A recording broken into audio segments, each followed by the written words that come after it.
기대해 나에게 주신 하루를 때론 피곤하고 일어나기 싫고 널 깨우는 알람 소리에 짜증도 나겠지만 안녕하세요. 오늘도 부른 말씀 권순민 목사입니다. 쉬지 않고 나를 지키셨네. 오늘을 나에게 주셨네.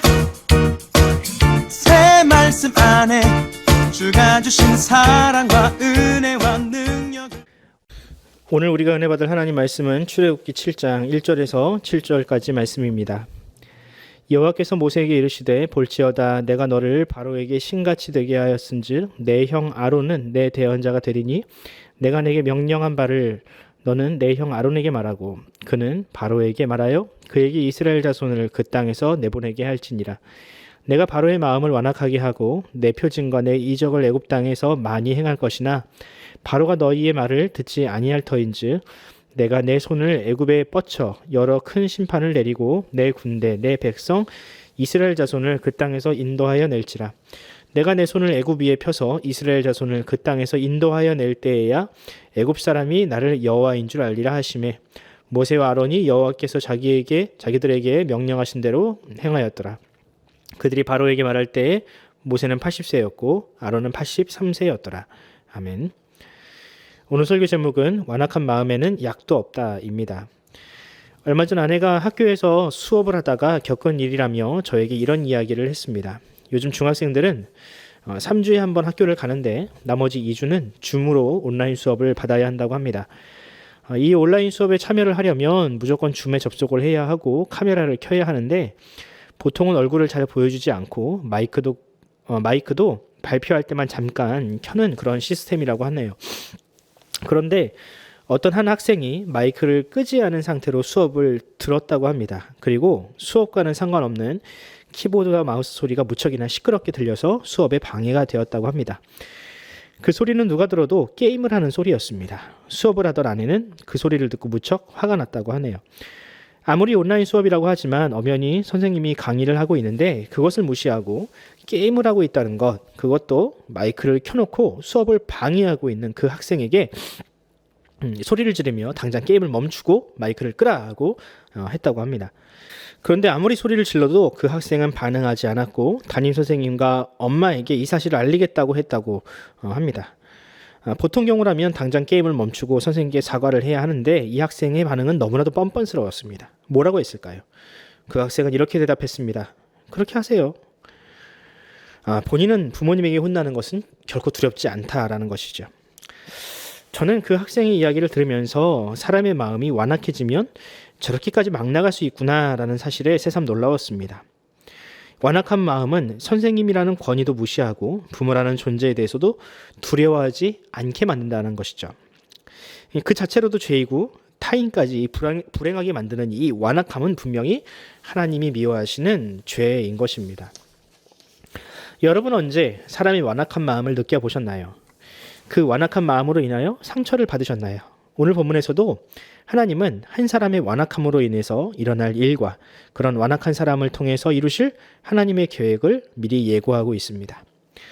먼저 1절은 이렇게 시작됩니다. 하나님께서 모세와 아론을 바로에게 보내실 것인데 바로는 모세를 신과 같은 존재가 되게 만들겠다라고 하십니다.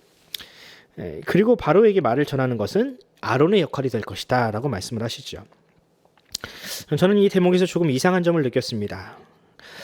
애굽의 왕이었던 바로의 마음으로 움직이려면 적어도 하나님을 직접 만났던 모세가 직접 나서야 하는 것 아닙니까?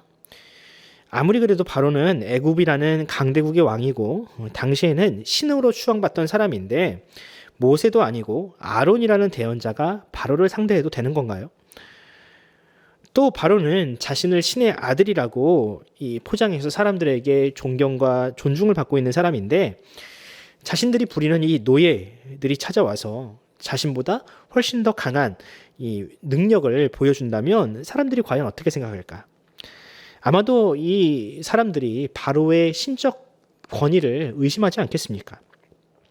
이 바로의 입장에서는 매우 기분 나쁜 상황입니다. 그의 자존심이 크게 상할 이유가 충분합니다. 아니나 다를까 3절에서 바로 그렇게 하신 하나님의 이유가 등장을 합니다. 3절을 보면 바로의 마음이 완악하게 될 것이라고 합니다. 그런데 바로의 마음을 완악하게 만드는 것은 하나님께서 그렇게 만드신 것이 아닙니다. 본래 그 완악한 마음은 바로의 것이었습니다. 하지만 하나님은 그 완악한 마음이 조금 더 완악해지도록 그저 내버려 두실 뿐이었던 것이죠. 그러면 그럴수록 애국과 바로는 하나님 앞에서 악을 쌓고 그 악으로 말미암아 하나님의 심판을 받을 명분이 생긴다라는 겁니다. 바로의 완악한 마음으로 인해서 어떤 일이 일어났습니까? 일단 이스라엘 백성들의 삶이 더 고달파졌습니다. 예전에는 지푸라기라도 제공을 받으면서 벽돌을 만들었는데 이후로는 그마저도 스스로 구해야 하는 처지가 되었습니다. 하지만 그 결과 어떻게 되었습니까? 그 땅에 재앙이 일어났습니다. 약자를 학대하고 차별하는 그 땅은 하나님의 심판을 받기에 충분한 땅이 되었습니다. 애굽에 재앙을 내리신 분은 하나님이시지만 그 심판과 재앙의 원인은 분명히 돌이키지 않았던 애굽 왕과 또한 그 백성들 때문이었습니다. 그렇게 애굽은 생명력이 넘치는 땅에서 한 사람의 완악한 마음, 한 번 정한 뜻을 돌이키지 않는 이 바로의 굽히지 않는 자존심으로 인해서 10가지의 재앙이 일어나는 죽음의 땅이 되어버렸습니다. 그렇다면 우리는 여기서 어떤 교훈을 발견할 수 있습니까? 사람이 품는 이 완악한 마음, 굳은 마음, 강팍한 마음은 하나님의 심판의 대상이 되는 죄라는 것입니다. 그리고 그 완악한 마음은 자기 자신도 피폐하게 만들지만 주변 사람들과 공동체를 위기에 빠뜨린다는 사실도 우리는 잊지 말아야 합니다. 하나님은 반드시 그런 완악함을 심판하십니다. 어떻게 심판하시나요? 하나님은 그 완악한 마음 가운데 그 사람을 내버려 두십니다. 이런 원리를 사도 바울은 이렇게 로마서에서 기록합니다. 로마서 1장 28절입니다. 또한 그들이 마음에 하나님 두기를 싫어하며 하나님께서 그들을 그 상실한 마음대로 내버려 두사 합당하지 못한 일을 하게 하셨으니. 아멘. 완악한 마음과 분노와 원망이 가득한 마음을 가지고 사는 것은 그 자체로 하나님의 심판입니다. 그 분노가 그 자신을 불사르고 타인을 괴롭게 함으로 말미암아 그 사람은 하루하루를 지옥과도 같은 삶을 살아야만 합니다. 반대로 분노와 원망이 아닌 회개와 겸손한 마음을 품고 있다는 것은 하나님이 그 사람을 사랑하신다는 증거이며 그 자체로 하나님의 백성임을 증명하는 것입니다. 사람은 결코 하나님의 은혜가 없이는 자기 자신의 죄를 깨닫지도 못하고 또 그것을 돌이켜 회개할 마음을 가질 수 없습니다. 무엇보다 남을 나보다 낮게 여겨 타인을 위한 삶을 살 수도 없습니다. 하지만 그리스도인은 누가 시키지 않아도 자신도 모르는 사이에 그런 따뜻한 마음을 품게 됩니다. 그 사람이 착해서인가요? 아닙니다. 하나님께서 그 사람을 죄 가운데 내버려 두지 않으시고 그 완악한 마음 가운데에서 건지셨기 때문입니다. 그리고 성령님을 통해 예수님의 성품과 마음이 그 속으로 들어왔기 때문입니다. 사랑하는 성도 여러분, 그러므로 여러분의 마음을 잘 지키시기 바랍니다. 여러분의 마음을 분노와 절망에 넘겨주지 마시기 바랍니다. 잠언 4장 23절은 이렇게 기록하고 있습니다. 모든 지킬 만한 것 중에 더욱 내 마음을 지키라. 생명의 근원이 이에서 남이니라. 오늘 하루 여러 가지 사건과 또한 사고가 여러분의 마음을 흔들지라도 과연 예수님이라면 어떻게 하셨을까를 늘 생각하면서 평안한 마음과 사랑과 긍휼의 마음을 잃어버리지 않으시는 여러분이 되기를 간절히 소원합니다. 기도하겠습니다. 하나님 아버지, 은혜를 감사합니다. 주님, 우리가 예수 믿는 자로서 달라진 것이 있다면 예전처럼 분노와 증오와 원망의 마음을 우리가 많이 내려놓을 수 있었다는 것, 이것이 우리가 하나님을 만난 결과 중에 하나입니다.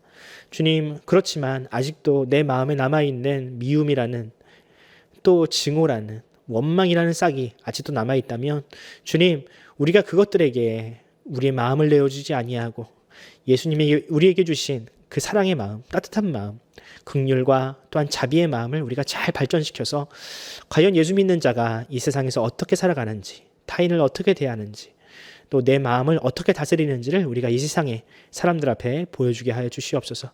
특별히 아버지 하나님, 우리를 만나는 사람마다 따뜻한 마음이 전가되게 하시고 이로 말미암아 이 어렵고 힘든 사회가 참 살기 좋은, 사람이 살 만한 또한 따뜻하고 온기가 넘치는 그런 사회로 변화될 수 있도록 주여 우리를 그 마중물과 같이 우리를 사용하여 주시옵소서.